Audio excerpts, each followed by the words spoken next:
Welcome to Studio D on the campus of the University of Oklahoma. This is Sooner Sports Pad. And now, here's your host, Madeline Roberts. Hi, everyone, and welcome to Sooner Sports Pad. Thank you for joining us. I am your host, Madeline Roberts. I'm here with Kenneth, Adair, and Reagan Ledbetter, my lovely co-analysts. We also have a lovely live studio audience. Guys, who's joining us tonight? We've got some holy guests with us tonight from Baptist Collegiate Ministries here with us tonight. They are very holy and very ready. Let's go. We also have OU men's basketball stars Kameron McGusty and Kristian Doolittle also in the house tonight. And later on in the show, Sports Pad will take a look at OU's top tennis star making his comeback. And I'll tell you about OU baseball's bounce back weekend. Stay tuned. Let's go. Well, on Friday night, the OU men's basketball team ended their regular season with a bang, with a win over Iowa State. After a loss to Baylor early last week, the Sooners were in desperate need for a win, and they delivered with an 81-60 blowout over the Cyclones. The Sooners played a complete game on both sides of the ball. Kadeem Latin set the OU record for career blocks. Our guest, Kameron McGusty, had 18 points to lead the Sooners. Kristian James added 15 points, and in what was probably his last game at the Lloyd Noble Center, Trae Young also added 15 points as well as 6 assists.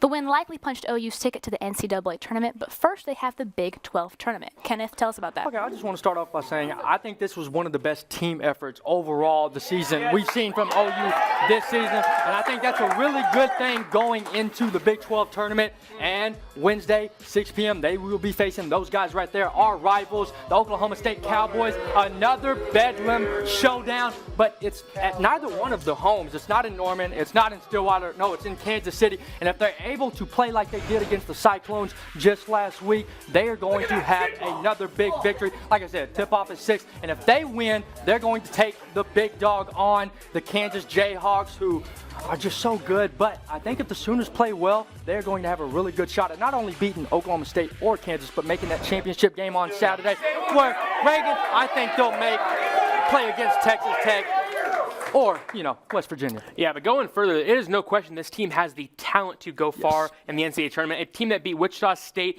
and Kansas, two very, very good teams. They're fully capable. A big key for me, however, it's so simple, but get Trae Young back to shooting the ball. When he's firing up shots, that's when he's at his best. That's what happened at the beginning of the season. That's when he was at his best right there. But 2, stick with the lineup change. Kameron McGusty has been on fire as of late. After that big Kansas game, he's continued that and had a big game on Friday night against Iowa State. And 3, good news, no more road games. This team has struggled on the road this year, but they have gone through the Big 12 Conference Gauntlet, the toughest conference in all of basketball. So, neutral site games, fair and square. So I think that it's going to be huge for this team. They have the talent. They've had a lot of, high moments in this season. So I think I'm confident. And I think if they have at least 4 or 5 players in double digits, they easily beat Oklahoma State. I like this doing that lineup change, though. Yes.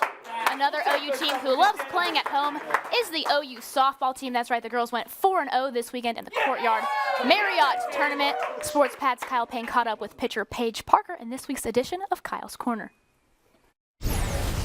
Welcome to Kyle's Corner. I'm Kyle Payne here with senior pitcher Paige Parker. How excited are you guys to be back at home for the first time this season? Very excited. It's great to be able to play in front of our fans and just kind of settle in and get our feet under us at home.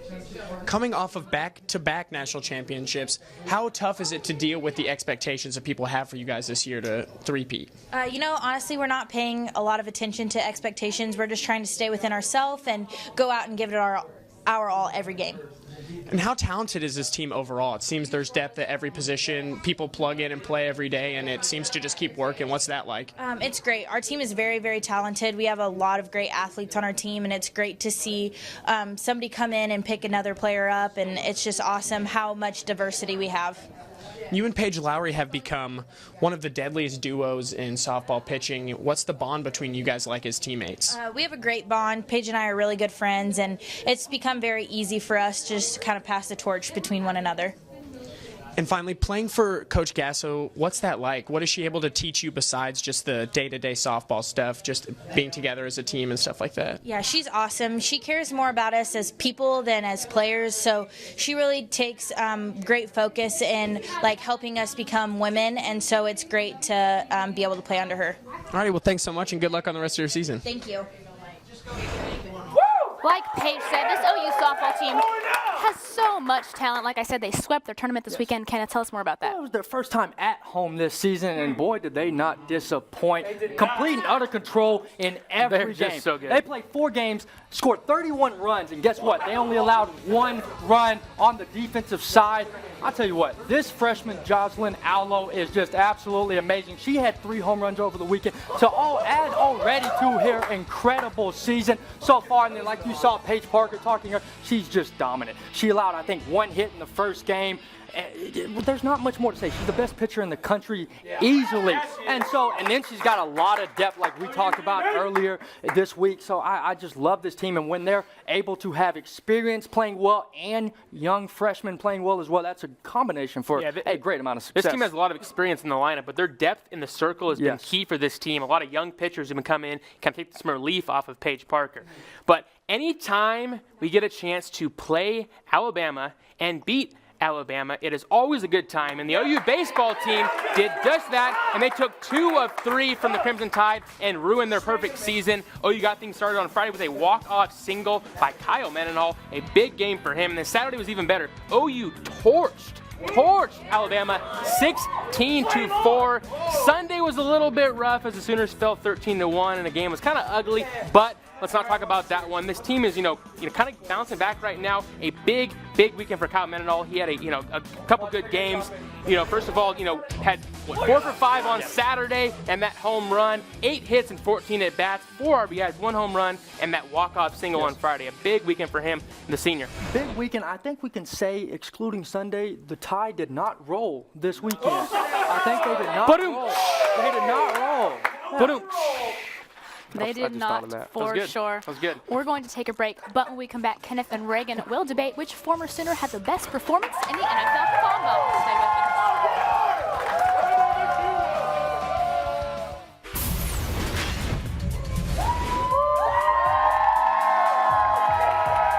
Welcome back, everybody. It is now time for Face Off. Guys, the NFL Combine wrapped up today. A lot of former Sooners participated, but who do you think had the best performance? Good question. There's no shock. I talked about this guy all in fall, and this probably be the last time I can talk about him here at OU. My man, Obo Okoronkwo, Mr. Obeezy, had a pretty good combine. Showed what we've seen from him his entire career at OU. Nothing but strength. There's this 4.77. A guy running that fast, that big is insane. But he doesn't second skip arm overall. day. Yeah, no, he does not. He was second overall in bench with 27 reps. That's impressive. Second overall in vertical, which was 38 inches. That is like a shock to me. And third, he was, I want to say, 6th in broad jump with a 10.1 inch. So that's pretty impressive. Nonetheless, a guy that big, a guy that strong, to be able to have that athletic ability, he's going to be a great pickup for whatever team drafts him in the NFL. Yeah, Obo had a great weekend, but I'm going to have to go with the big man, and that is Mark Andrews, or Mandrews, as you call him. He had a huge weekend. The former wideout with the receiver mentality and a tight end's body had a big weekend. The 6'5" tight end ran a 4.6740, beating his former quarterback, Baker Mayfield, put up 17 reps on the bench in a 31-inch vertical. Scouts are saying he's a 4th-round pick, but I tell you what, if he goes that late, man, oh man, that is a steal. A lot of people are saying it's because, he doesn't block very well. He's more of a slot receiver. We all saw him play for multiple years. The guy is good. Yeah, but in today's era, do you really see that many tight ends blocking? Let's be honest. Yeah, they're comparing him to Colby Fleener. I think he's going to be better than that. I think this guy is very, very good, and he's going to really surprise some people. He's probably the best tight end going into the draft. I think so, too. Easily. I agree, guys. Well, I'm with Caroline. She has an audience question for you guys. What is your favorite sports movie? This was easy for me. I love the question, but this was easy for me. It's my favorite movie of all time. It's Remember the Titans, without a doubt. The message sent, the ability to. I mean, you had Denzel Washington. Like, who can not love that actor in this type of movie? The moments, how monumental they were, and the messages. My favorite line of all time in a movie is, "They will not gain another yard." I mean, how can you not love that? And the message it sends, the morality of it, it's just incredible. It shows that football, that sports in general, are more than just a sport. It's a way of overcoming society, and that's what this movie shows perfectly. Dude. Yes, deep. I love it many times.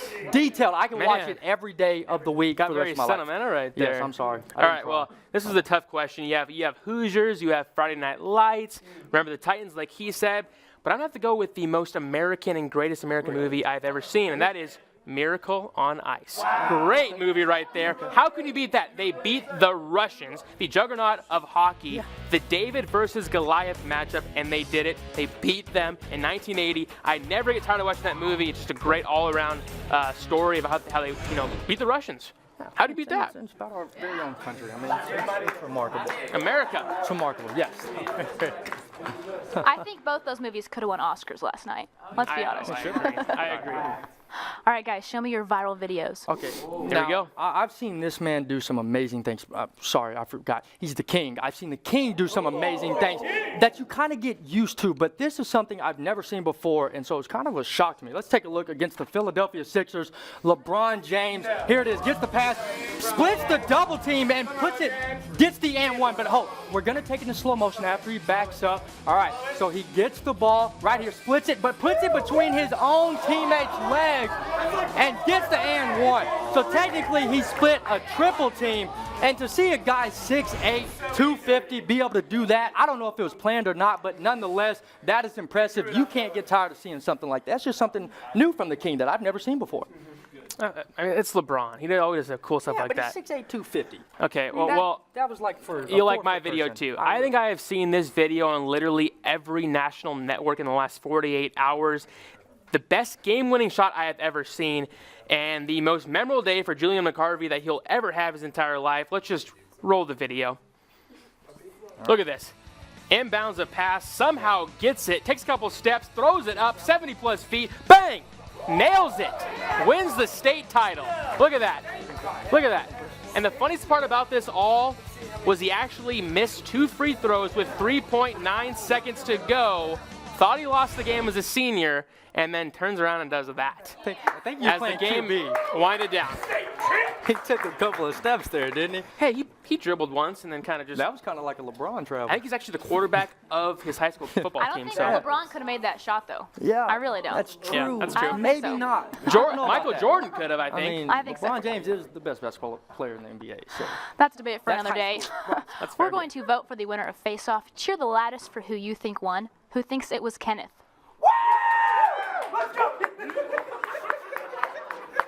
How about Reagan? I'm going to give this one to Reagan. Yeah. Congrats, Reagan. Got it. Well, it is Sorry, time buddy. for a break. But when we come back, we'll take a look I just at can't an do it. OU I don't tennis know. star. Stay with us. I know. Special thanks to our Cornerstone television partners, Chesapeake Energy, Riverwind Resort, Anheuser-Busch, OU Outreach, and OU Medicine. Welcome back. Tons of sports teams here at OU are full of excellent teammates, but one athlete in particular stands out because he isn't currently playing. SportsPad's Emily Dunford has more on Spencer Papa on the comeback trail.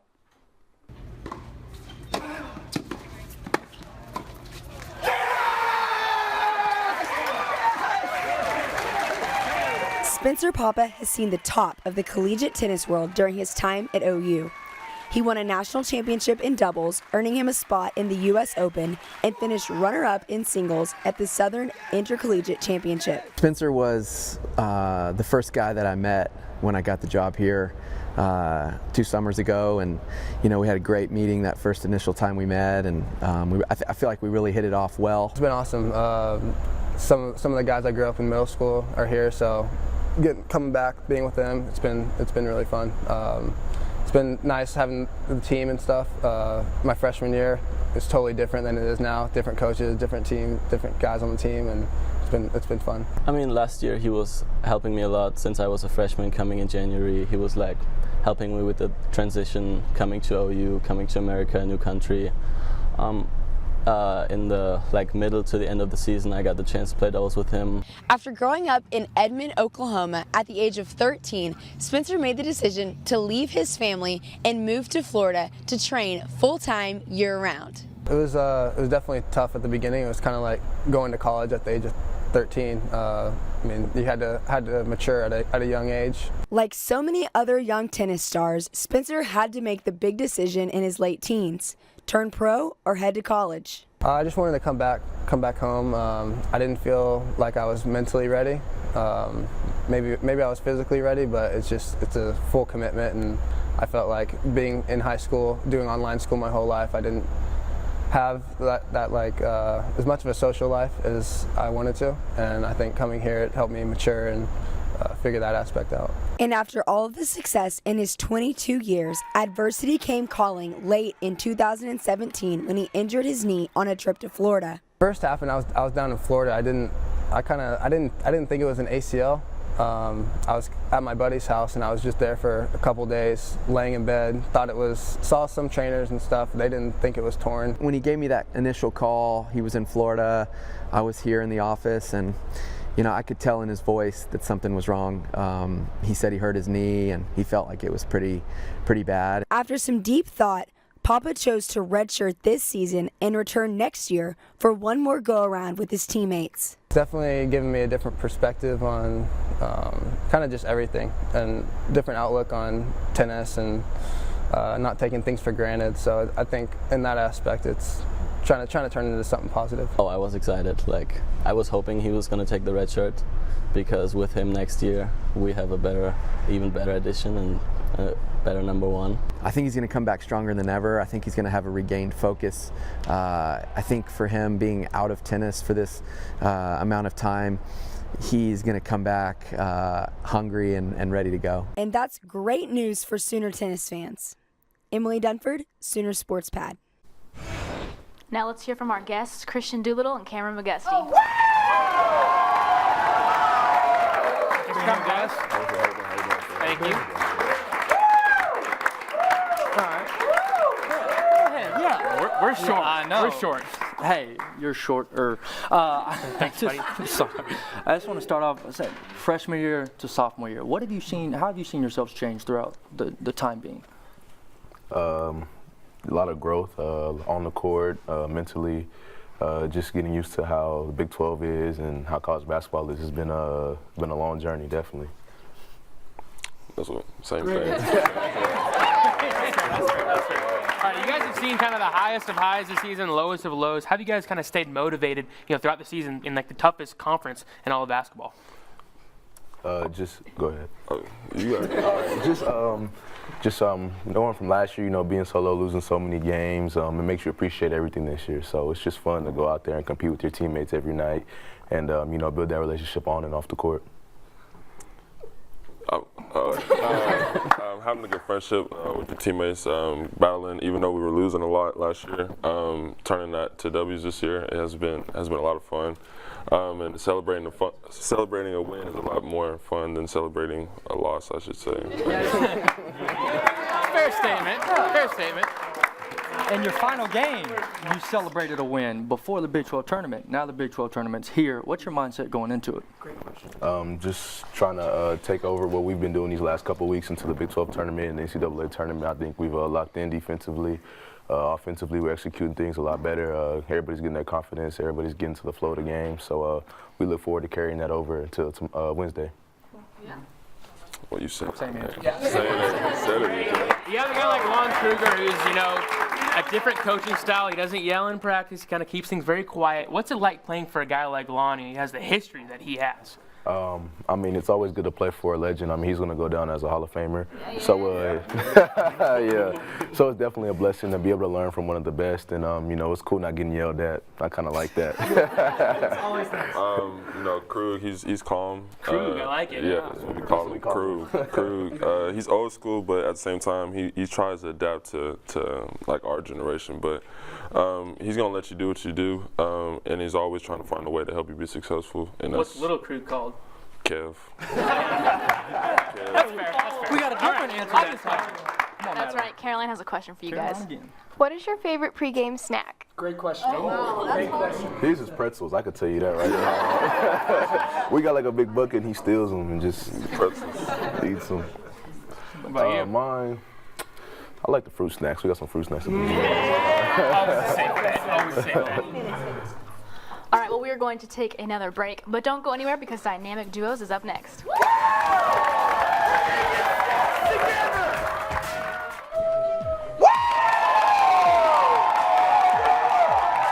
back, everyone. It is now time to play Dynamic Duos. Before the show, I asked Cam a series of questions, and now his friend and teammate Kristian will try to answer them. Kristian, do you feel prepared? Yeah, I'm ready. All right, cool. Question number 1. Who is Cam's favorite team to beat? Is it A, Kansas, B, TCU, C, Texas, or D, Oklahoma State? Texas. Texas. Texas? Pretty confident? Yeah. All right, Texas. Good job. Let's keep going. Question 2. Who is Cam's favorite basketball legend? Is it A, LeBron James, B, Kobe Bryant, C, Wilt Chamberlain, or D, Michael Jordan? Jordan. Jordan. Jordan? Yeah! All right, 2 for 2. Let's keep it going. Question number 3. What is Cam's ideal first date? Is it A, a picnic at the park, B, a beach date, C, a scary movie, or D, bowling? Bowling. Bowling is obvious. Scary movie. Scary movie? Yeah! Oh, 3 for 3. All right, question number 4. What was Cam's favorite subject in school? Is it A, history, B, English, C, math, or D, geography? Math. Math?